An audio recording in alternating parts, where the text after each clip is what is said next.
اللہ اکبر اللہ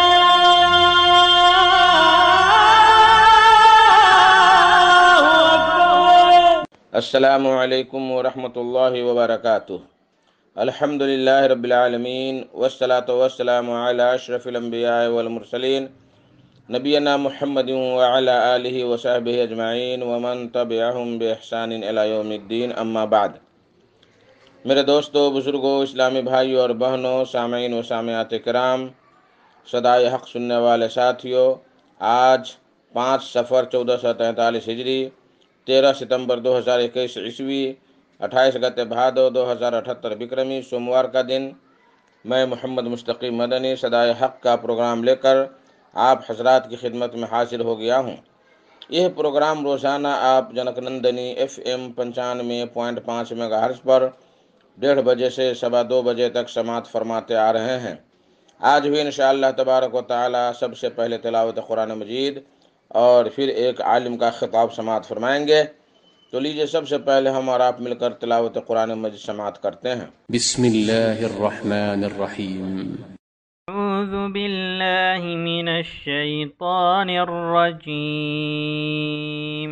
اللہ الذی خلقکم ثم رزقکم ثم یمیتکم ثم یحییکم هل من شرکائکم من یفعل من ذلکم من شیء سبحانہ وتعالی عما یشرکون۔ ظہر الفساد فی البر والبحر بما کسبت ایدی الناس لیذیقہم بعض الذی عملوا لعلہم یرجعون۔ قل سیروا فی الارض فانظروا کیف کان عاقبۃ الذین من قبل کان اکثرهم مشرکین۔ فأقم وجهك للدين القيم من قبل أن يأتي يوم لا مرد له من الله يومئذ يصدعون۔ من كفر فعليه كفره ومن عمل صالحا فلأنفسهم يمهدون ليجزي الذين آمنوا وعملوا الصالحات من فضله إنه لا يحب الكافرين۔ اللہ اکبر اللہ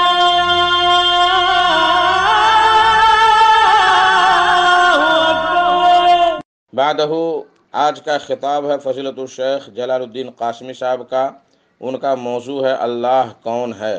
تو لیجئے شیخ سے ان کا خطاب سماعت فرمائیں۔ ورحمۃ اللہ وبرکاتہ۔ ان الحمد للہ نحمده ونستعینه ونستغفره ونعوذ باللہ من شرور انفسنا من سیئات اعمالنا من يهده الله فلا مضل له ومن يضلل فلا هادي له واشهد ان لا اله الا الله وحده لا شريك له واشهد ان محمدا عبده ورسوله يا ايها الذين امنوا اتقوا الله حق تقاته ولا تموتن الا وانتم مسلمون۔ يا أيها الناس اتقوا ربكم الذي خلقكم من نفس واحدة وخلق منها زوجها وبث منهما رجالا كثيرا ونساء واتقوا الله الذي تساءلون به والأرحام إن الله كان عليكم رقيبا۔ يا أيها الذين آمنوا اتقوا الله وقولوا قولا سديدا يصلح لكم أعمالكم ويغفر لكم ذنوبكم ومن يطع الله ورسوله فقد فاز فوزا عظيما، أما بعد فإن خير الحديث كتاب الله وخير الهدي هدي محمد صلى الله عليه وسلم وشر الأمور محدثاتها وكل محدثة بدعة وكل بدعة ضلالة الضلالة في النار۔ أعوذ بالله من الشيطان الرجيم، بسم الله الرحمن الرحيم۔ فاعلم انه لا الہ الا ہو۔ امیر محترم، اسٹیج پر جلوہ فروز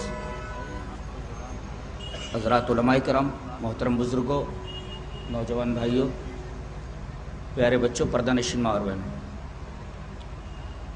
وقت بہت کم ہے، باتیں بہت زیادہ کرنی ہے مجھے، جلدی جلدی میں بیان کرتا رہوں گا۔ آج میں اللہ تبارک و تعالیٰ کا تعارف کرانا چاہ رہا ہوں، انٹروڈکشن ٹو اللہ۔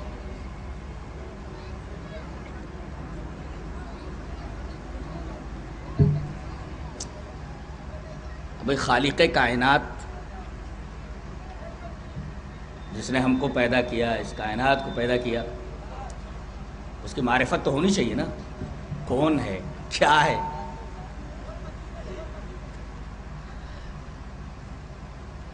بہت لوگ اس موضوع کے اوپر بولتے ہیں، لیکن میں کوشش کروں گا کہ ایک مرتب انداز میں کچھ باتیں ہو جائیں۔ تو بات یہاں سے شروع کرتے ہیں کہ دنیا کے تمام انسانوں کی اگر قسمیں کر لی جائیں، ان کو گروپوں میں بانٹ لیں، تو دنیا کے تمام انسانوں کو 3 گروپوں میں بانٹا جا سکتا ہے۔ ایک وہ گروپ ہے جو اللہ کو نہیں مانتا، یہ ناستک ہیں، کافر ہیں، ملحد ہیں، یہ سرے سے مانتے ہی نہیں کہ کوئی اس کائنات کا خالق ہے، کوئی ہمارا بنانے والا ہے، یہ کائنات ایسے ہی کوئنسیڈنس ہے، اتفاق سے وجود میں آ گئی۔ پہلا گروپ تو یہ، وہ سرے سے مانتا ہی نہیں۔ دوسرا گروپ ہے جو اللہ کو مانتا تو ہے مگر پہچانتا نہیں ہے،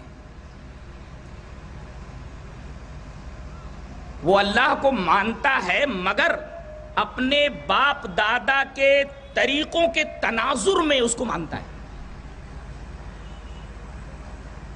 مانتا تو ہے مگر پہچانتا نہیں، یہ مشرک ہے۔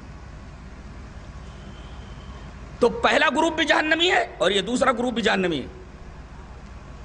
تیسرا گروپ ہے جو مانتا بھی ہے اور پہچانتا بھی ہے۔ نتیجہ یہ نکلا کہ اصل چیز ماننا نہیں ہے، اصل چیز پہچان کر ماننا ہے۔ پہچانو پھر مانو، صرف ماننا کافی نہیں اور صرف پہچاننا کافی نہیں۔ بعض لوگ مانتے ہیں پہچانتے نہیں، بعض لوگ پہچانتے ہیں مگر مانتے نہیں۔ تو اصل یہ ہے کہ اسے پہچان کر مانا جائے، جو پہچان کر مانتے ہیں ان کو مومن کہتے ہیں۔ یہ تیسرا گروپ ہے۔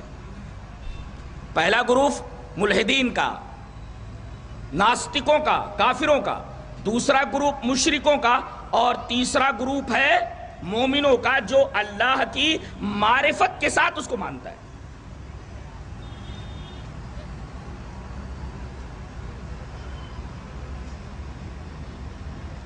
اتنی بات سمجھ میں آ گئی ہو تو ہم آگے بڑھتے ہیں۔ بعض لوگ یہ کہتے ہیں کہ اگر اس کائنات کا کوئی خالق ہے، پیدا کرنے والا ہے، تو اس کو پیدا کرنے والا کون ہے؟ یہ سوال کیا جائے، اور یہ کوئی نیا سوال نہیں ہے۔ اس وسوسے کو اور اس سوال کو نبی کریم صلی اللہ علیہ وسلم نے ایک حدیث میں بیان کر دیا ہے۔ حدیث اس طرح، وعن ابی ہریرہ رضی اللہ تعالی عنہ قال قال رسول اللہ صلی اللہ علیہ وسلم ان الشیطان یأتی احدکم فیقول من خلق السماء فیقول اللہ عز وجل فیقول من خلق الارض فیقول اللہ عز وجل فیقول من خلق اللہ فَإِذَا أَحَسَّ أَحَدُكُمْ بِشَيْءٍ مِّنْ هَذَا فَلْيَقُلْ آمَنْتُ بِاللَّهِ وَبِرُسُلِهِ رواہ احمد فی مسندہ۔ حضرت امام احمد بن حنبل رحمہ اللہ اس حدیث کو ایسے ہی مسند احمد کے اندر لائے، راوی حضرت ابو ہریرہ ہیں۔ حضرت ابو ہریرہ فرماتے ہیں کہ نبی کریم صلی اللہ علیہ وسلم نے ارشاد فرمایا کہ شیطان ایک آدمی کے پاس آتا ہے اور یوں پوچھتا ہے، آسمان کو پیدا کرنے والا کون؟ Who created the heaven؟ آسمان کا پیدا کرنے والا کون؟ تو کہتا اللہ۔ پھر وہ پوچھتا ہے زمین کو پیدا کرنے والا کون؟ کہتا اللہ۔ پھر تیسرا سوال شیطان اس کے ذہن میں یہ ڈالتا ہے کہ پھر اللہ کو کس نے پیدا کیا؟ من خلق اللہ، اللہ کو کس نے پیدا کیا؟ نبی کریم صلی اللہ علیہ وسلم نے اس کا جواب نہیں دیا، صرف اتنا کہا کہ جب تم میں سے کسی کے اندر یہ وسوسہ ہو، کسی کو یہ احساس ہو اس میں سے کسی بھی چیز کا، یوں فرمایا آپ نے فَإِذَا أَحَسَّ أَحَدُكُمْ بِشَيْءٍ مِّنْ هَذَا، اس قسم کی کسی بھی چیز کا، ایسا نہیں فرمایا آپ نے کہ صرف یہی وسوسہ ذہن میں آئے تو، ایسا نہیں فرمایا آپ نے، اسی سے ملتے جلتے بہت سارے وساوس ہیں۔ فَإِذَا أَحَسَّ أَحَدُكُمْ بِشَيْءٍ مِّنْ هَذَا، اس قسم کا کوئی بھی وسوسہ تمہارے ذہن میں آئے تو صرف اتنا ہی بولو آمنت باللہ و برسولہ، میں اللہ پر اس کے رسولوں پر ایمان لایا۔ یہ تو ایمان کا تقاضا ہے اور ایک سیف طریقہ ہے کہ ڈائریکٹ معاملہ اللہ کے حوالے کر دیا جائے، لیکن قرید کرنے والا ذہن مطمئن نہیں ہوتا، قریدنے والا ذہن مطمئن نہیں ہوتا، وہ چاہتا ہے کہ مجھے اس سوال کا جواب ملے کہ آسمان کا پیدا کرنے والا اللہ، زمین کا پیدا کرنے والا اللہ، تو اللہ کا پیدا کرنے والا کون؟ نبی نے تو ایک سیف طریقہ بتا دیا کہ الجھنا نہیں ہے، اس طریقے کا احساس ہو تو آمنت باللہ و برسولہ کہہ کر آدمی چھٹی لے لے۔ لہذا ہم یہ کہیں گے بس اتنے ہی پر اکتفا کیا جائے۔ ہاں، علم میں اضافے کے لیے میں ایک دلیل آپ کو دے دوں کہ کوئی ایسا ہونا چاہیے جس کو کوئی پیدا کرنے والا نہ ہو۔ جی، میں ایک پہلے سادی دلیل دوں گا، اس کے بعد دوسری ایک سادی دلیل دوں گا جو اس سے زیادہ ٹف رہے گی، اور پھر اس کے بعد ایک علمی دلیل۔ ایک گاڑی پٹری کے اوپر جا رہی ہے، سوال کرتا ہے ایک آدمی کہ یہ گاڑی کا جو آخری ڈبہ ہے اس کو کون کھینچ رہا ہے؟ جواب دیتا ہے کہ اس کے بعد والا ڈبہ۔ پھر وہ پوچھتا ہے اس بعد والے ڈبے کو کون کھینچ رہا ہے؟ کہہ رہے اس سے بعد والا ڈبہ۔ پھر وہ پوچھتا ہے اس بعد والے ڈبے کو کون سا ڈبہ کھینچ رہا ہے؟ اس کے بعد والا ڈبہ۔ آخر میں ایک ڈبہ ایسا آئے گا کہ اس کے بارے میں جب یہ پوچھا جائے گا تو آدمی یہ بولے گا کہ اس ڈبے کو انجن کھینچ رہا ہے، گویا کہ جو ڈبہ ہے وہ انجن نہیں ہے۔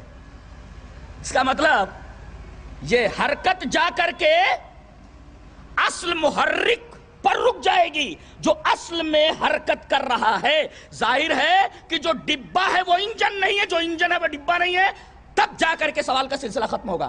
اگر آپ کہیں کہ اس کے بعد بھی ایک ڈبہ، اس کے بعد بھی ایک ڈبہ، اس کے بعد بھی ایک ڈبہ، اس کے بعد، سوالات کا سلسلہ ختم نہیں ہوگا۔ اسی کو مناطق کا تسلسل کہتے ہیں، تسلسل باطل ہے۔ انجن ماننا ہے آپ مجبور ہیں کہ انجن مانے آپ۔ اچھا، ایک اور مثال دیتا ہوں جو اس سے زیادہ علمی ہے۔ زیرو رکھ دیجئے آپ، زیرو کی کیا ویلو ہوتی ہے؟ ایک میتھمیٹکس کا طالب علم اچھی طرح جانتا ہے کہ کوئی ویلو نہیں ہوتا، صفر کی کوئی ویلو نہیں ہوتی۔ زیرو لکھ دیجئے، اس کے بائیں طرف زیرو زیرو زیرو زیرو، لاکھوں کی تعداد میں زیرو رکھ دیجئے، اس کی ویلو زیرو ہی ہے۔ اس کے بائیں سائڈ میں زیرو زیرو زیرو زیرو رکھتے چلے جائیے، ویلو پوچھا جائے، value zero zero zero zero zero, value is equal to zero. پہلے zero zero zero zero zero is equal to zero. اب اگر آپ کو ایک مستقل قیمت، ایک حقیقی قیمت جاننی ہے تو ایک بڑھا دیجئے نا، جیسے زیرو کا پہلے آپ نے ایک لگایا قیمت معلوم ہو گئی 10۔ جب تک آپ نے ایک نہیں کہا تھا تب تک اس کی کوئی ویلو ہی نہیں تھی۔ آپ مجبور ہیں کہ مستقل ویلو کو جاننے کے لیے آپ ایک بڑھائیں، جو ظاہر ہے کہ جو ایک ہے وہ زیرو نہیں ہے، جو زیرو ہے وہ ایک نہیں ہے۔ ایک ماننا ہے، انسان کی مجبوری ہے، ماننا ہی ہے، ماننا ہی ہے، ورنہ زیرو چاہے دائیں طرف بڑھاتے جائیں چاہے بائیں طرف بڑھاتے جائیں، لاکھوں زیرو بڑھا لیں، ویلو زیرو ہی ہے۔ جب تک ایک نہیں بڑھائیں گے مستقل قدر آپ کو نہیں ملے گی، مستقل قیمت نہیں ملے گی۔ یہ تو میتھمیٹکس کا معمولی طالب علم جانتا ہے۔ تیسری مثال، جس کرسی پر میں بیٹھا ہوں اسی کرسی کی مثال دے دوں۔ اس کے 4 پائے ہیں، ایک پایا ٹوٹا ہوا ہو، ظاہر ہے کہ مجھے گرا دے گا۔ اگر یہ کرسی ایسی ہو کہ اس کی ایک ٹانگ ٹوٹی ہوئی ہو تو یہ کرسی مجھے سنبھال نہیں سکتی، گرا دے گی۔ اب ظاہر ہے کہ اس کرسی کو سنبھالنے کے لیے ایک دوسری کرسی ہونی چاہیے، اس کی بھی اگر ایک ٹانگ ٹوٹی ہوئی ہے تو پھر اس کرسی کے لیے بھی ایک ایسی کرسی ہونی چاہیے۔ جہاں جا کر کے سوالات کا سلسلہ رکے گا وہاں ایسی کرسی ضروری ہے جو چار پائے کی ہو، مجبوری ہے انسان کی، چار ماننا ہی ہے، چار ماننا ہی۔ اچھا، یہ سوال پیدا کیوں ہوا کہ اللہ کو کس نے پیدا کیا؟ در حقیقت انسان کی محدود عقل نے، محدود فکر نے اور محدود سوچ نے یہ سوال پیدا کیا ہے۔ اگر اس کی سوچ محدود نہ ہوتی تو اس طریقے کا سوال نہ کرتا، اس لیے کہ وہ دنیا میں دیکھ رہا ہے کہ ہر سبب کا ایک سبب ہوتا ہے۔ انڈا یہاں رکھا ہوا ہے، یہ انڈا کدھر سے آیا؟ آسمان سے تو طبقہ نہیں، یہ انڈا کہاں سے آیا؟ وہ تو مرغی سے آیا۔ گویا کہ یہ انڈا، اس کا سبب مرغی ہے۔ ہم دیکھتے ہیں کہ کوئی بھی چیز وجود میں آتی ہے تو اس کا کوئی سبب ہوتا ہے، لیکن جب اللہ عالم اسباب کے تمام اسباب سے پرے ہے، وہ خود مسببات کو ترتیب دیتا ہے، مسببات کو بناتا ہے، تو اس کے لیے سبب ماننے کی ضرورت کیا ہے؟ وہ ہمارے عالم اسباب کے سبب کی طرح تو ہے ہی نہیں۔ لہذا یہ تسلیم کیا جائے کہ ایک ایسا کوئی ہونا چاہیے جس کو کسی نے پیدا نہیں کیا ہے۔ سیف طریقہ جناب محمد رسول اللہ صلی اللہ علیہ وسلم نے بتا دیا، فَيَقُلْ آمَنْتُ بِاللَّهِ وَبِرُسُلِهِ۔ ابھی میں ایک اور نقطہ بڑا عجیب و غریب بیان کروں گا، پہلے میں آگے بڑھ کر کے بات کو ذرا واسٹ کرتا ہوں۔ چلیے اللہ تبارک و تعالیٰ کو پہچاننے کے لیے ایک اسٹیپ اور بڑھتے ہیں۔ اللہ کا ایک نام ذاتی، بہت پیاری بات کہنے جا رہا ہوں، ذہن نشین کرو، بہت پیاری بات کہنے جا رہا ہوں، آج یہ لے کر کے جاؤ جلدی سے، کہ اللہ تبارک و تعالیٰ کا ایک نام ذاتی ہے، اس کے علاوہ اس کے لاکھوں نام صفاتی ہیں۔ لاکھوں نام میں کیوں کہہ رہا ہوں؟ پہلے میں لفظ اللہ جو اس کا ذاتی نام ہے اس کے بارے میں بول دوں۔ ایک بات بولو، جسم سے اگر روح نکل جائے تو جسم کس کے حوالے کر دیا جاتا ہے؟ بولو، جسم سے اگر روح نکل جائے، دل کی دھڑکن بند ہو جائے تو جسم کو مٹی کے حوالے کر دیا جاتا ہے۔ اسی طرح اگر کائنات سے اللہ کا نام نکال دیا جائے تو کائنات مر جاتی ہے اور اسے سورہ اسرافیل کے حوالے کر دیا جائے گا۔ دلیل یہ حدیث پاک، اللہ تبارک و تعالیٰ کا نام کتنا پیارا ہے اور کتنا عجیب و غریب ہے۔ اسی نام کے اوپر تو کائنات چل رہی ہے، ارے اسی نام کی وجہ سے کائنات کی نبض چل رہی ہے، اسی کائنات کی وجہ سے، اسی نام کی وجہ سے کائنات کا دل دھڑک رہا ہے۔ اگر یہ نام نکل جائے، کوئی لفظ اللہ بولنے والا نہ ہو، اللہ کا نام لیوا نہ ہو، تو کائنات کی نبض ڈوب جائے، کائنات کا دل دھڑکنا بند کر دے۔ ظاہر ہے کہ اگر دل دھڑکنا بند کر دے، نبض ڈوب جائے، تو اسی کا نام بالفاظ دیگر موتی تو ہے۔ اس کا مطلب جب تک اس کائنات میں، اس دنیا میں اللہ کا نام لیوا باقی ہے، یہ کائنات زندہ ہے، ایک بھی اللہ کا نام لیوا نہیں رہے گا، کائنات کی نبض ڈوب جائے گی اور اس کائنات کو سورہ اسرافیل کے حوالے کر دیا جائے گا۔ دلیل یہ حدیث پاک، وعن انس رضی اللہ تعالی عنہ قال قال رسول اللہ صلی اللہ علیہ وسلم لا تقوم الساعة حتى لا يقال احد في الارض اللہ اللہ، رواہ الترمذی فی کتاب الفتن۔ حضرت امام ترمذی رحمہ اللہ اس کو کتاب الفتن میں لائے۔ میں بولوں کہ اس کو کتاب الفتن میں کیوں لائے ہیں؟ سب سے بڑا فتنہ یہ ہے، سب سے بڑا فتنہ یہ ہے کہ آدمی اللہ کا نام چھوڑ کر کے پتہ نہیں کن کن ناموں کو جپ رہا ہے۔ سارے فتنوں کی جڑ یہی ہے کہ اللہ تبارک و تعالیٰ کا نام چھوڑ دیا گیا۔ اور سب سے بڑا فتنہ یہ ہے کہ اب بتائیے کائنات کو درہم برہم کر دیا جائے، اس سے بڑا فتنہ کیا ہوگا؟ اور لفظ اللہ کو نکال دیا جائے، کائنات درہم برہم ہو جائے گی، اس سے بڑا فتنہ کیا ہو سکتا ہے؟ لہذا امام ترمذی کے عجیب و غریب ذہن نے، جانتے ہیں یہ کتنا عجیب،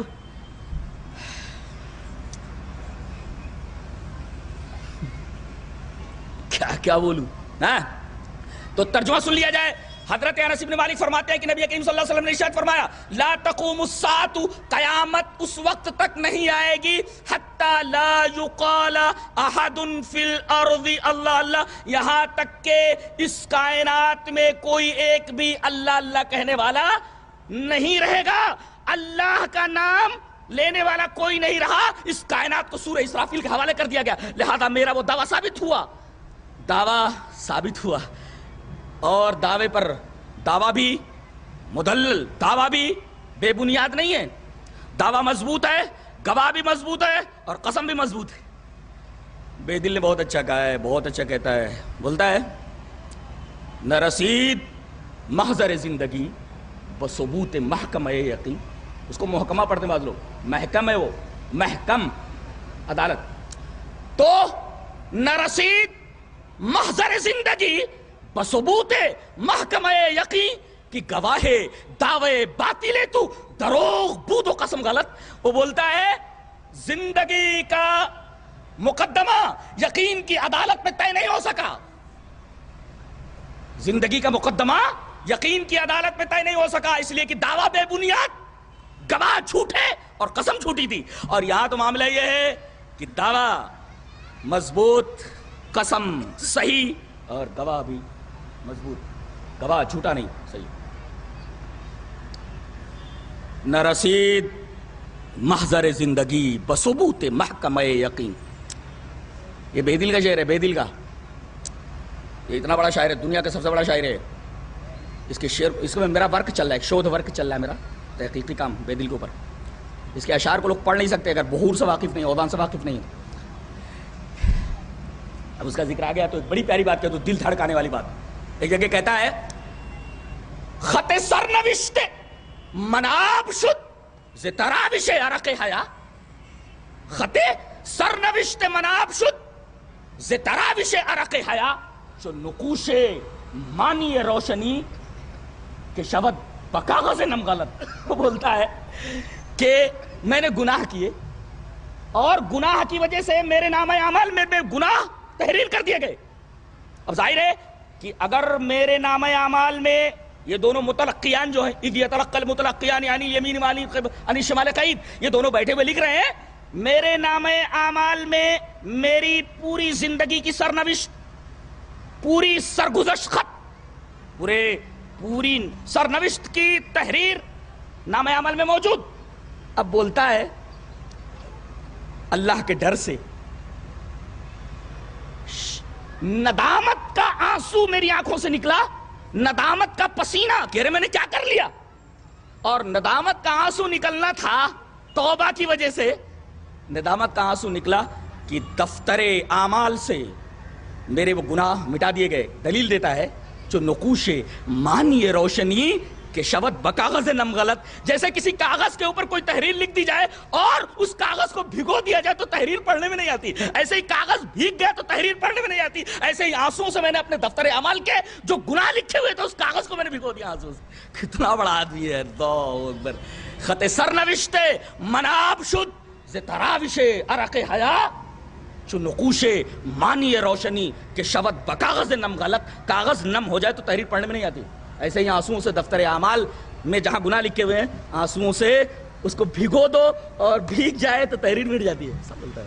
ہاں تو ہم یہ کہہ رہے تھے کہ جب تک اس کائنات میں ایک بھی اللہ تبارک و تعالیٰ کا نام لیوا باقی رہے گا اس وقت تک کائنات کو سورہ اسرافیل کے حوالے نہیں کیا جائے گا۔ جیسے ہی، اور ایک نکتہ یہ بھی معلوم ہوا، کیسا نکتہ، کہ دوسرے لوگ جو کھا پی رہے ہیں، عیش کر رہے ہیں، وہ صرف اللہ اللہ کہنے والوں کی وجہ سے، اس لیے کہ اللہ اللہ کہنے والا نہیں رہے گا کائنات درہم برہم کر دی جائے گی۔ تو کھا پی رہے ہو کس کے بدلے، کس کی وجہ سے کھا پی رہے ہو، اور جس کی وجہ سے کھا پی رہے ہو اسی کو مٹانے کے در پہ ہو۔ تو ایسے ہی ہوا کہ جس ڈالی پہ بیٹھے ہو اسی ڈالی کو کاٹ رہے ہو۔ سمجھ میں آ رہا ہے جو میں نے فلسفہ بیان کیا ہے؟ جی غور کرو، جس ڈالی پر بیٹھے اسی ڈالی کو کاٹ رہے ہو، تباہ تو تم ہونے والے ہو۔ اس لیے کہ جب تک اس کائنات میں اللہ اللہ کہنے والا موجود ہے کائنات باقی ہے، اور اللہ اللہ کہنے والا نہیں تو تمہارا عیش کہاں گیا، تمہاری عیش پرستی کہاں جائے گی، تو کائنات رہے گی نہیں۔ تو تمہاری عیش پرستی در حقیقت یہ مرہون منت ہے، رہین ہے موحدین کی وجہ سے۔ تو اللہ اللہ ثابت یہ ہوا کہ لفظ اللہ تبارک و تعالیٰ کا نام اتنا پیارا ہے، یہ کائنات کی چلتی ہوئی نبض ہے، نبض رواں ہے، اور اس کائنات کا دھڑکتا ہوا دل ہے۔ اگر اللہ کے نام کو اس کائنات سے نکل دیا جائے تو کائنات کی نبض ڈوب جائے، کائنات کا دھڑکتا ہوا دل سٹاپ کر دے دھڑکنا، مر جائے گی کائنات۔ اور سورہ اسرافیل کے حوالے، یہ تو اس کا نام ہے، ایک نام اللہ، بقیہ اس کے علاوہ اس کے ہزاروں نام ہیں۔ اچھا ہزاروں نام ہیں، ایک حدیث کے اندر تو 99 آتا ہے، چلو وہ حدیث پہلے پڑھ لیتے ہیں، اس کے بعد اس سوال کا بھی جواب دے لیتے ہیں۔ حدیث اس طرح، وعن ابی ہریرہ رضی اللہ تعالیٰ عنہ ان رسول اللہ صلی اللہ علیہ وسلم قال ان للہ 99 اسما 100 الا واحدا من احصاها دخل الجنہ، رواہ البخاری فی کتاب التوحید۔ حضرت امام بخاری رحمہ اللہ اس حدیث پاک کو ایسے کتاب التوحید کے اندر لائے، راوی حضرت ابو ہریرہ ہے۔ حضرت ابو ہریرہ فرماتے کہ جناب محمد رسول اللہ صلی اللہ علیہ وسلم نے ارشاد فرمایا کہ اللہ کے 99 نام ہیں، 100 سے ایک کم، 99 نام جو ان کا احصا کر لے۔ یہاں احصا سے مراد حفظ خالی نہیں ہے، بلکہ احصا کا مطلب ہوتا ہے احصى الشيء عرف قدرہ، اس کی قدر کو جانیے آپ، یہاں احصاء شعوری مراد ہے جی۔ تو جس نے اس کا احصا کر لیا، ناموں کو اللہ کے اچھی طرح سمجھ لیا، وہ جنت میں داخل ہو گیا۔ یہ اللہ تبارک و تعالیٰ کے ناموں کی برکت ہے، جو ان کا احصا کر لے وہ جنت میں داخل ہو گیا۔ ایک تو اس میں تو 99 نام ہے جی، در حقیقت یہ اللہ تبارک و تعالیٰ کے دیگر ناموں کی بنیاد ہیں، اور بھی نام ہیں اس کے۔ ارے بعض نام تو ایسے اللہ نے اپنے کسی مخلوق کو سکھا دیا، ہمیں بتایا ہی نہیں، اور بعض نام تو اللہ کے ایسے جو ابھی خزائن غیب سے باہر ہی نہیں آئے، صرف اللہ کو معلوم ہے۔ دلیل یہ حدیث پاک، وعن عبداللہ بن مسعود رضی اللہ تعالیٰ عنہ قال قال رسول اللہ صلی اللہ علیہ وسلم ما اصاب احدا ہم ولا حزن قط فقال اللهم اني عبدك ابن عبدك ابن امتك ناصيتي بيدك ماض في حكمك عدل في قضاؤك اسالك بكل اسم هو لك سميت به نفسك او علمته احدا من خلقك او انزلته في كتابك او استاثرت به في علم الغيب عندك ان تجعل القران ربيع قلبي ونور صدري وجلاء حزني وذهاب همي الا اذهب الله همه وحزنه وابدله مكانه فرحا قال قيل يا رسول الله الا نتعلمها فقال بلا ينبغي لمن سمعها ان يتعلمها رواه احمد في مسنده۔ حضرت امام احمد بن حنبل رحمہ اللہ اس پوری حدیث کو ایک صفحے کے اوپر لائے ہیں، میں نے پوری دیانت کے ساتھ وہ پوری حدیث ریفر کر دی ہے، راوی حضرت عبداللہ بن مسعود ہے۔ حضرت عبداللہ بن مسعود فرماتے ہیں کہ جس بھی مومن کو زندگی کے کسی موڑ پر کوئی تکلیف پہنچے، کسی تکلیف میں مبتلا ہو جائے، کسی درد میں کسی غم میں مبتلا ہو جائے، اندیشے میں مبتلا ہو جائے، خوف میں مبتلا ہو جائے، اور یہ دعا پڑھ لے، وہ دعا پوری کی پوری اس حدیث میں موجود ہے، میں نے پڑھ دی ہے۔ استدلال یہ کرنا ہے کہ اس دعا کے اندر ایک جملہ ہے کہ اے اللہ میں تیرے ہر اس نام کے حوالے سے میں تجھ سے مانگ رہا ہوں جو تو نے اپنا نام رکھا ہے، تو نے اپنی کتاب میں وہ نام نازل کیا ہے، اپنی کسی مخلوق کو سکھا دیا ہے، ہمیں نہیں بتایا۔ اب استاثرت بھی فی علم الغیب عندک، یا بعض نام ایسے ہیں جو ابھی خزائن غیب سے باہر نہیں آئے، اللہ تو نے وہ نام کسی کو سکھائی نہیں، لہذا یہ کہا جا سکتا ہے کہ اللہ تبارک و تعالیٰ کے بہت سارے نام ہیں۔ علامہ ابن قیم علیہ الرحمہ نے شفاء العلیل کے اندر ان دونوں حدیثوں کے اندر تطبیق دی ہے، وہ تطبیق وغیرہ آپ لوگوں کی سمجھ میں نہیں آئے گی، وہ علمی ایک بات ہے، ہم آگے بڑھتے ہیں جی۔ ذاتی نام اور صفاتی نام کو ایک مثال سے سمجھو۔ ایک شخص کا نام زید ہے اور وہ ڈاکٹر ہے، تو زید اس کا ذاتی نام ہے، ڈاکٹر اس کا صفاتی نام ہے، سیدھا سا مسئلہ ہے۔ ایک صاحب کا نام محمد جمیل ہے اور وہ عالم ہے، محمد جمیل ان کا ذاتی نام ہے اور عالم ان کا صفاتی نام ہے۔ تو اللہ تبارک و تعالیٰ کا ذاتی نام اللہ اور اس کے صفاتی نام بہت سارے ہیں، جو ابھی ان دونوں حدیثوں کے پڑھنے کے بعد معلوم ہوا۔ تو یہ تو ذاتی نام اور صفاتی نام کا معاملہ تھا، اتنی پہچان ہوئی اللہ کی۔ اب اس کی پہچان کے لیے ہم آگے بڑھتے ہیں۔ سب سے پہلے یہ اللہ کو نہ ماننے والے سب سے بڑی دلیل یہ دیتے ہیں کہ ہم اس کو اس وجہ سے نہیں مانتے کہ وہ دکھائی نہیں دیتا، یہ دلیل مانتے، یہ دلیل پیش کرتے ہیں ہم اللہ کو اس وجہ سے نہیں مانتے کہ وہ دکھائی نہیں دیتا۔ آئیے ذرا ان کی اس دلیل کا بھی تھوڑا جائزہ لے لیتے ہیں۔ ایک بات جان لو، عدم رویت عدم وجود کا مستلزم نہیں ہے کہ جو چیز نظر نہ آئے وہ چیز موجود ہی نہیں ہوتی۔ ایک دوست نے ایک دوست سے سوال کیا تو اللہ کو مانتا ہے؟ بولے نہیں مانتا۔ بولے کیوں؟ کہا کہ دکھائی نہیں دیتا۔ کہا کہ تیرے پاس عقل ہے؟ بولے ہاں ہے۔ کہا کہ دکھا دے ذرا تیری عقل کدھر ہے تو میں مان لوں تو عقل مند ہے۔ تو بات چیزیں ہوتی ہیں مگر آدمی اس کو دیکھ نہیں پاتا ہے، تو دیکھ نہ پانا اس کے نہ ہونے کی دلیل کیسے بن سکتا ہے؟ کہ نہ ہونے کی دلیل کیسے بن سکتا ہے؟ اور ایک علمی دلیل، کیوں آدمی جان نہیں پاتا، اللہ کو دیکھ نہیں پاتا، اس کی ایک سائنٹیفک مثال میں نے پڑھی ہے بہت پیاری، فتح اللہ گولن نے اپنی کتاب کے اندر اس کو ذکر کیا ہے، اور حقیقت تو یہ کہ بہت پیاری مثال ہے۔ ایک دانت انسان کا دانت، اس ایک دانت کے نیچے لاکھوں بیکٹیریاز ہوتے ہیں، لاکھوں بیکٹیریا ہمارے ایک دانت کے نیچے، وہ شور مچا رہے ہیں، آپس میں باتیں کر رہے ہیں، چلا رہے ہیں۔ اب بولو، یہ ایک دانت کے نیچے لاکھوں بیکٹیریاز موجود ہیں، یہ بول رہے ہیں، شور مچا رہے ہیں، ان کا شور سمجھ میں آتا ہے؟ سنائی دیتا ہے؟ نہیں نا؟ لیکن دانت کے نیچے وہ بیکٹیریاز موجود ہیں، اگرچہ ہماری سر کی آنکھوں سے دکھائی نہیں دیتے۔ ایک دلیل تو یہ، اور دوسری یہ کہ اگر ان بیکٹیریاز سے پوچھا جائے کہ انسان کو دیکھا ہے تم نے، تو کہیں گے ہم نہیں مانتے انسان کو۔ کیوں؟ اس لیے کہ وہ دکھائی نہیں دے رہا ہے۔ ارے بے وقوف بیکٹیریا، تجھے انسان کو دیکھنا ہے تو دانت کے نیچے کیوں بیٹھا ہوا ہے؟ انسان کو دیکھنے کے لیے تجھے دانت کے نیچے سے باہر آنا پڑے گا مستقل مقام کے لیے۔ جب باہر نکل کر کے آئے گا، مستقل جگہ میں آئے گا، تب انسان کو مشاہدہ کرے گا نا۔ وہ تو اندر ہے تو اس کو کیسے دیکھ سکتا ہے؟ ظاہر ہے کہ اندر رہنے کی وجہ سے باہر آ کر مستقل جگہ سے تو نے دیکھا نہیں، لہذا تو نے انکار کر دیا کہ میں انسان کو دیکھا ہی نہیں، لہذا میں مانتا ہی نہیں۔ تو عدم رویت، عدم وجود کا مستلزم نہیں ہے۔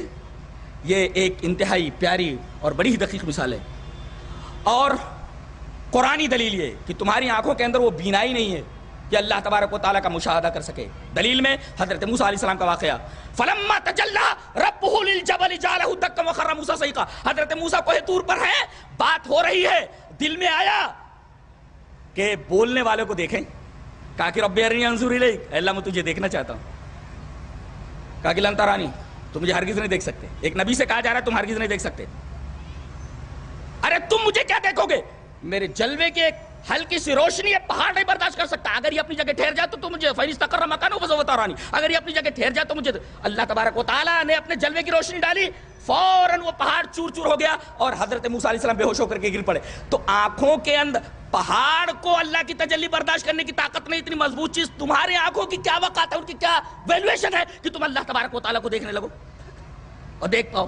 ہاں، مرنے کے بعد دیکھ سکتے ہو۔ کہاں؟ جنت میں۔ مرنے سے پہلے نہیں؟ نہیں۔ نبی بھی نہیں، ہمارے نبی کو معراج میں اللہ نے بلایا، تب بھی نہیں دیکھا نبی نے۔ اتنی دور بلانے کے بعد بھی دیدار نہیں کرایا، نہیں، دیدار نہیں ہوا۔ دلیل دو دلیل۔ دلیل پہلی دلیل، وان عائشہ رضی اللہ تعالی عنہ قالت من حدثك ان محمد راى ربه فقد كذب وهو يقول لا تدرك الابصار ومن حدثك انه يعلم الغيب فقد كذب وهو يقول لا يعلم الغيب الا الله، رواه البخاری فی کتاب التوحید۔ حضرت امام بخاری سے حدیث پاک ویسے کتاب التوحید کے اندر لائے۔ حضرت عائشہ فرماتی ہے تم سے جو کوئی یہ کہے کہ محمد صلی اللہ علیہ وسلم نے معراج میں اپنی آنکھوں سے اللہ کو دیکھا، وہ جھوٹ بولتا ہے، اس لیے کہ اللہ نے فرمایا لا تدرك الابصار، اسے آنکھیں نہیں دیکھ سکتی، آنکھوں میں وہ پاور ہی نہیں ہے، بینائی کے اندر وہ قوت ہی نہیں کہ اللہ تبارک و تعالیٰ کا مشاہدہ کر سکے۔ اور تم سے جو کوئی یہ بیان کرے کہ نبی کو غیب کا علم تھا، وہ بھی جھوٹ بولتا ہے، اس لیے کہ اس آیت قرآنیہ کے خلاف لا یعلم الغیب الا اللہ۔ یہ حدیث بتا رہی ہے کہ اللہ تبارک و تعالیٰ کو نبی نے معراج میں نہیں دیکھا، یہ تو حضرت عائشہ فرما رہی ہے۔ چلیے ایک دوسرے صحابی سے پوچھ لیتے ہیں حدیث اس طرح، وعن ابی ذر قال سألت رسول اللہ صلی اللہ علیہ وسلم هل رأيت ربك قال نور النار، رواہ مسلم فی کتاب الایمان۔ حضرت امام مسلم اس حدیث پاک ویسے کتاب الایمان کے اندر لائے۔ حضرت ابو ذر غفاری نبی کریم صلی اللہ علیہ وسلم کی خدمت میں حاضر ہوتے، کہا اے اللہ کے رسول، آپ کو اللہ نے اپنے پاس بلایا، ساتوں آسمانوں کی سیر کرائی، جنت کا مشاہدہ کرایا، جہنم کا مشاہدہ کرایا، آپ نے اللہ تبارک و تعالیٰ کی بڑی بڑی نشانیاں دیکھی، ساری چیزیں دیکھی، سوال یہ ہے کہ جس نے بلایا تھا اس کو دیکھا کہ نہیں؟ ہل رأیت ربک، بڑا پیارا سوال ہے، اور صحابی ہی پوچھ سکتا ہے، صحابی ہی پوچھ سکتا ہے۔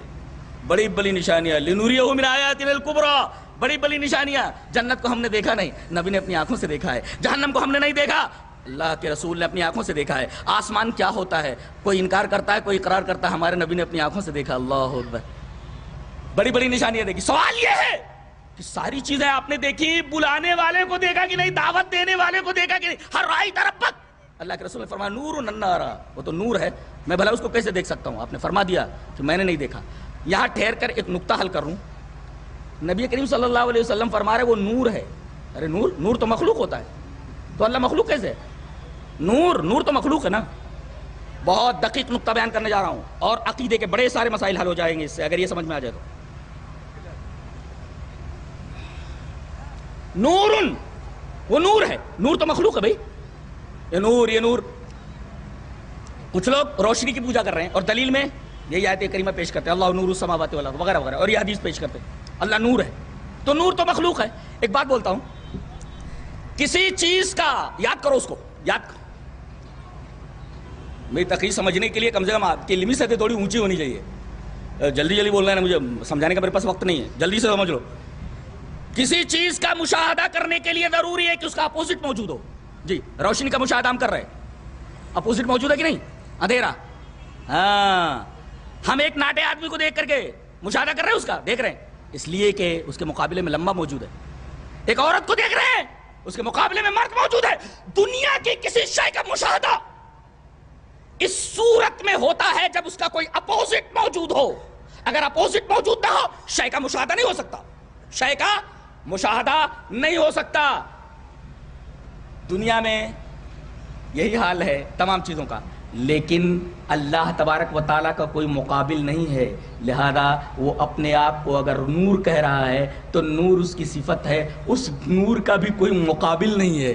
لہذا کوئی مقابل نہیں ہے اس کے نور کا. لہذا یہ کہا جا سکتا ہے کہ اللہ تبارک و تعالیٰ کی صفت نور ہے, اس کا کوئی مقابل نہیں ہے. دنیا کی تمام چیزوں کا اپوزٹ موجود ہے, اس کا مقابل موجود ہے, لیکن اللہ تبارک و تعالیٰ کو کوئی مقابل نہیں. لہذا اس کی تمام صفات کا کوئی مقابل نہیں. لہذا ہم جو نور دیکھتے ہیں یہ وہ نور نہیں ہے جس نور کے بارے میں اللہ تبارک و تعالیٰ نے بتایا کہ میں نور ہوں.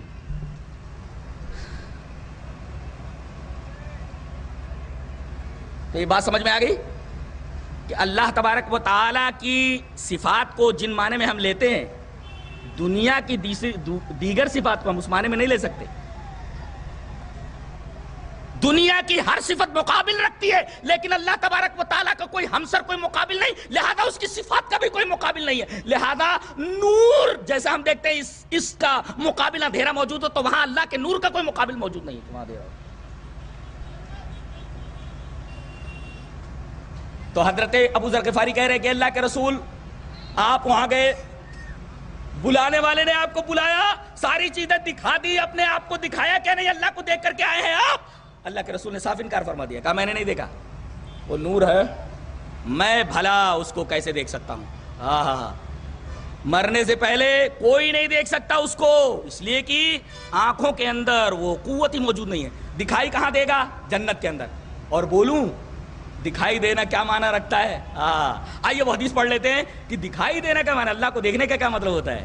حدیث اس طرح, وان صہیب رضی اللہ تعالیٰ عنہ عن النبی صلی اللہ علیہ وسلم قال اذا دخل اہل الجنت الجنت قال یقول اللہ تبارک و تعالی تريدون شيئا ازيدكم فيقولون الم تبيض وجوهنا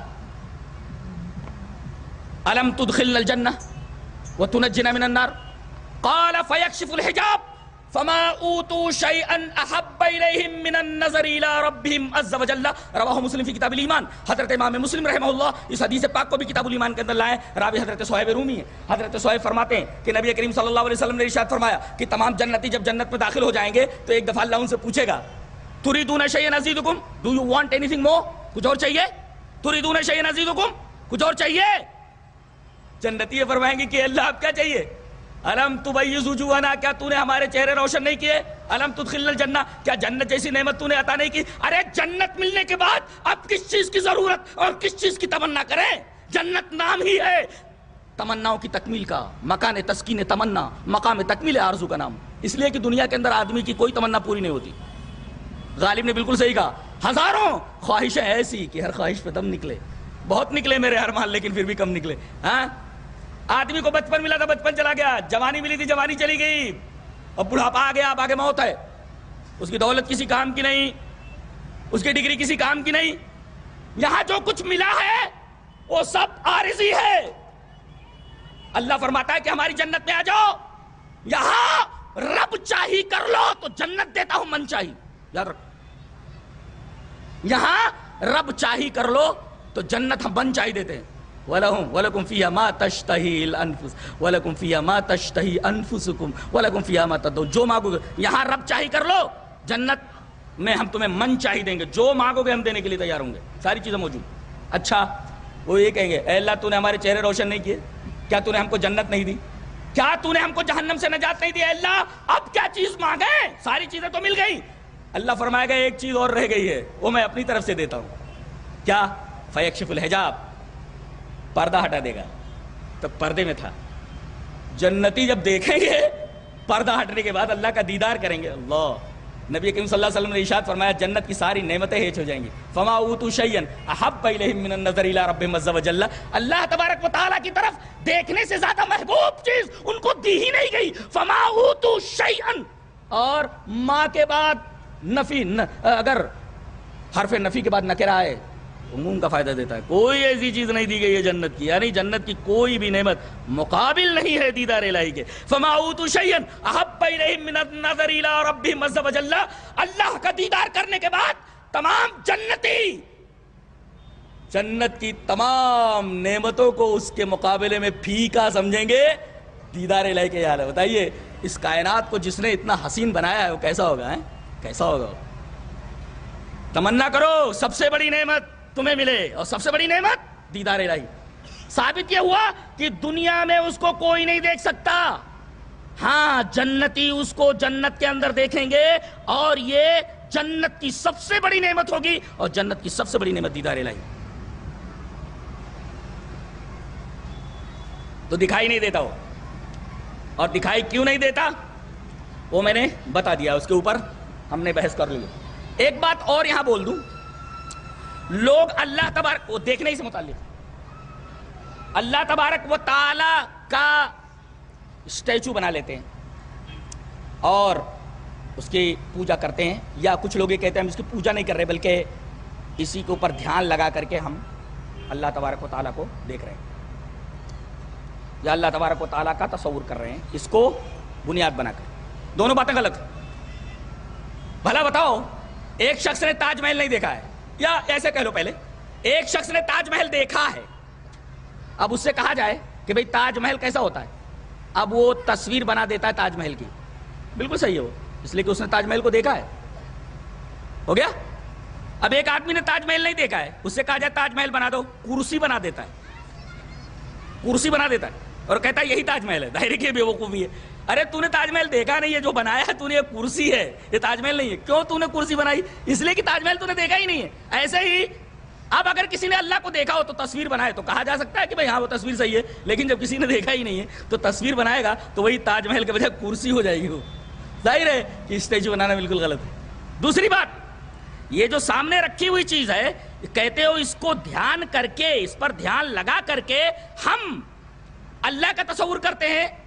ارے بھائی جب آپ نے تاج محل نہیں دیکھا ہے اور کرسی کو سامنے رکھ کر کے آپ یہ کہہ رہے ہیں ہم تاج محل کا دھیان کر رہے ہیں، ظاہر ہے کہ غلط ہے. اس لیے کہ کرسی اور تاج محل میں زمین اور آسمان کا فرق ہے. ارے بھائی کرسی کو دھیان میں رکھ کر کے تاج محل کا تصور یہ کیسے ہو سکتا ہے؟ یہ ممکن ہی نہیں ہے. لہذا اسٹیچو بنانا اور اس کو سامنے رکھ کر کے اللہ کا دھیان کرنے کا دعویٰ کرنا، دونوں کی دونوں حرکتیں اور دونوں کے دعوے غلط ہیں. دونوں کے دونوں دعوے بالکل غلط ہیں.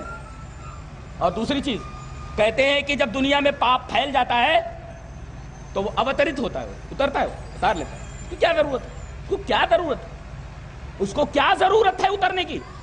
دیش کے کسی اسٹیٹ کے اندر کسی مقام کے اوپر اگر کوئی گڑبڑ ہو جائے، کوئی فساد ہو جائے تو پرائم منسٹر یا صدر وہاں نہیں جاتا، بلکہ وہاں پر پہلے نمائندے بھیجے جاتے ہیں سرکاری، اور وہ سمجھاتے ہیں. سمجھانے کے بعد جب سمجھ میں نہیں آتا فوجی طاقت استعمال کی جاتی ہے ان کے خلاف. بعد میں دیکھنے کے لیے وہ جاتے ہوں گے. اور اللہ تبارک و تعالی صاحب قدرت، اور کتنا قدرت والا، اللہ اکبر. آپ نے اس کا علم اپنے علم کی طرح سمجھا ہے، اس کی قدرت کو اپنے قدرت کی طرح سمجھا. اللہ، ایک آیت کریمہ پڑھتا ہوں. وما من دابة في الارض الا على الله رزقها ويعلم مستقرها ومستودعها كل في كتاب مبين. کائنات کے اندر جتنے بھی جاندار چیزیں ہیں ان کی روزی پہنچانا اللہ کے ذمہ ہے. اللہ، آپ نے تو سیدھے سیدھے سن لیا، لیکن گہرائی میں اتریے ذرا، deep and deep and deep اتریے. تو مطلب یہ ہوا کہ کائنات اور ماں نافیہ دابت النکرات، تمام کے تمام جانداروں کا رزق اس کے اوپر ہے. کوئی بھی، اچھا اب پہلی چیز تو یہ کہ کوئی بھی جاندار ایسا نہیں ہے جس کے بارے میں اس کا علم نہ ہو. ہاں دیکھو، ایک کیڑا جو رات کی تاریکی میں ایک پتھر کے اوپر چل رہا ہے، بھوکا ہے، اللہ کو معلوم ہے، اللہ یہ علم ہے، اور اس کی روزی پہنچاتا. ارے روزی پہنچانے کے لیے پہلے اس شے کا علم ہونا چاہیے جس کے پاس آپ روزی پہنچا رہے ہیں. اس کا مطلب یہ کہ تمام جانداروں کا علم رکھنا اللہ کے کمال علم کی دلیل، اور اس جاندار کو جاننے کے بعد اس تک اس کی روزی پہنچانا اس کے کمال قدرت کی دلیل ہے. کیا بات ہے. اللہ تبارک تعالیٰ نے ایک ہی آیت کے اندر اپنے کمال علم اور کمال قدرت کی دلیل دے دی. اور ایک بات اور کہتا ہے وَيَعْلَمُ مُسْتَقَرَّهَا وَمُسْتَوْدَاهَا، اس کے مستقر اور مستودع دونوں کو جانتا ہوں میں. یہ مستقر کا کیا مطلب؟ جہاں جاندار اکثر ٹھہرتا ہے. جیسے ہم گاؤں میں اکثر ٹھہرے، یا جہاں ہم رہ رہے ہیں جہاں اکثر ٹھہر رہے ہیں، مریں گے کہاں؟